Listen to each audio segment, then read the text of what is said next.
Can a non-Catholic or a non-Christian even go to heaven and have a relationship with God? Is it possible for someone to know God without knowing it?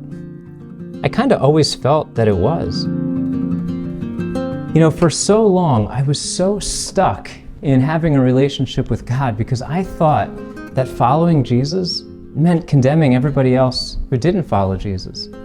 Turns out, I was wrong.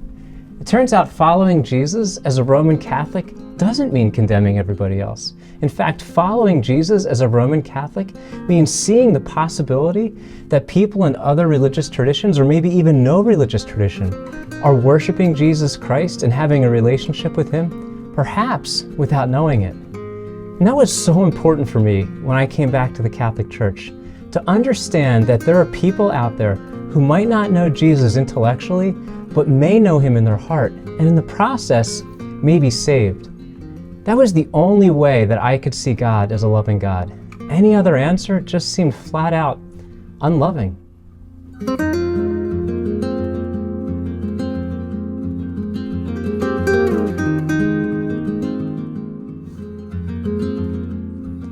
So is it necessary to know Jesus? The answer is yes, it is necessary to know Jesus. If you want to know the fullness of God's love, the only way is to know Jesus.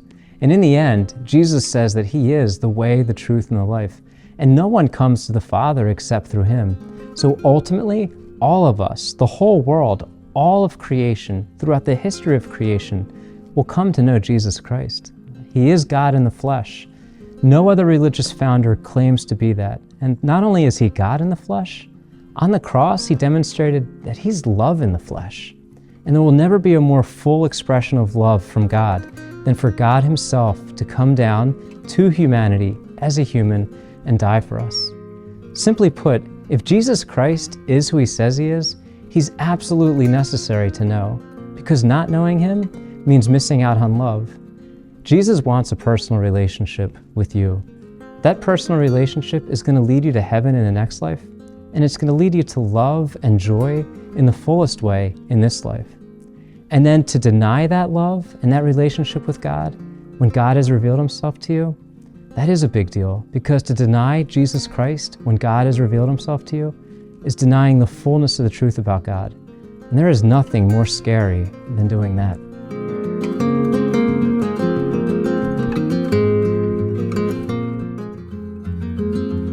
Does anyone go to hell? If God really loves us unconditionally, and if God can work through any religious tradition, if God can even reveal Himself to an atheist without the atheist knowing, does anyone go to hell? Is it even possible? Well, the answer is yes. It is possible to go to hell. The path to heaven is saying a personal yes to God, your best yes that you can give to Him. And going to hell is saying no to God. You see, no matter where you are in your relationship with God or your understanding of God, it all comes down to a yes or a no to Him. Are you saying yes or are you saying no?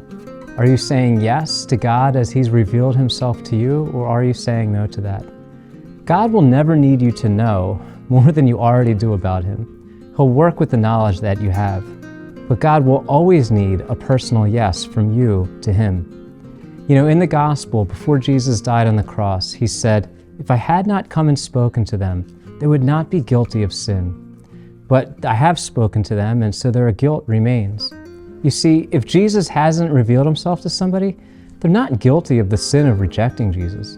But when Jesus has revealed Himself to them, you are guilty if you've rejected Him. And the reality is that if you've rejected Him, you're rejecting love in the fullest sense possible.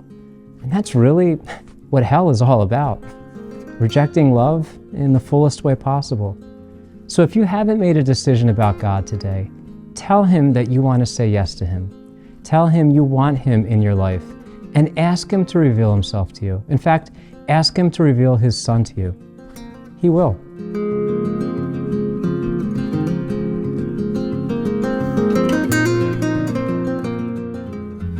Can I have a relationship with God as a sinner? Oftentimes, people reject a relationship with Jesus Christ because they think that means rejecting people of other faiths and condemning everyone to hell, when the Bible makes it clear that God overlooks those times of ignorance, as it says in Acts 17. But oftentimes we also reject a relationship with Jesus Christ because we don't believe that we can have a relationship with God as sinners. But the cross reminds us that we can have a relationship with God as sinners. In fact, that's what Christianity is all about. It's all about imperfect people having a relationship with a perfect God, even though we don't deserve it. And so, how about you? God wants to have a relationship with you right now. The question isn't whether having a relationship with His Son means condemning everyone who thinks differently about God. In fact, it's quite the opposite. And it also isn't a question of whether you can have a relationship with God as somebody who's made mistakes and is likely to make mistakes again. The question is after God has made a decision about you on the cross, have you made a decision about Him? And if you haven't, are you willing to?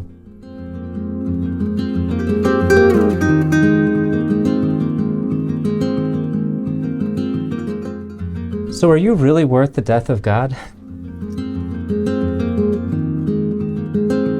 Well, you are, and so am I. If Jesus Christ is who He says He is, then you're worth the death of God, and that's what we call the good news, that you're loved more than you could ever imagine. And you're loved by God more than you could ever imagine and can have a relationship with Jesus Christ that's personal right now, even without condemning people of other faiths. If that's an important topic for you, welcoming Jesus Christ into your life personally while not rejecting and condemning people who don't, you might want to read Why Jesus. In the book, I wrote at the very beginning, I didn't always believe in Jesus. I didn't believe in Him for a time because I thought believing in Him meant condemning every other faith. It turns out I was wrong. For a time, when I did believe in Jesus, I thought He was the same as Buddha, Muhammad, and Lao Tzu. I found out later that I was wrong again. I've been wrong about a lot of things in my relationship with God. It's a pretty humbling thing, really. In fact, it's safe to say that following Jesus has been the most humbling experience of my life. I promise you that if you welcome Jesus Christ into your life, He will not require you to condemn other people. In fact, He'll require you to lead other people to be saved. And He'll require you to love people, even people you might consider your enemies, spiritually, personally, emotionally, or even in the physical material world. Jesus Christ calls you to be a lover, because Jesus Christ is a lover. And if that's a relationship you want to learn more about, consider picking up Why Jesus. It might bless your life. And if you want to grow in this personal relationship with God, consider saying, more importantly, a personal yes to Him right now. Your yes to Him will change everything. And your yes to Him will not require you to condemn other people. It's going to require you to love other people.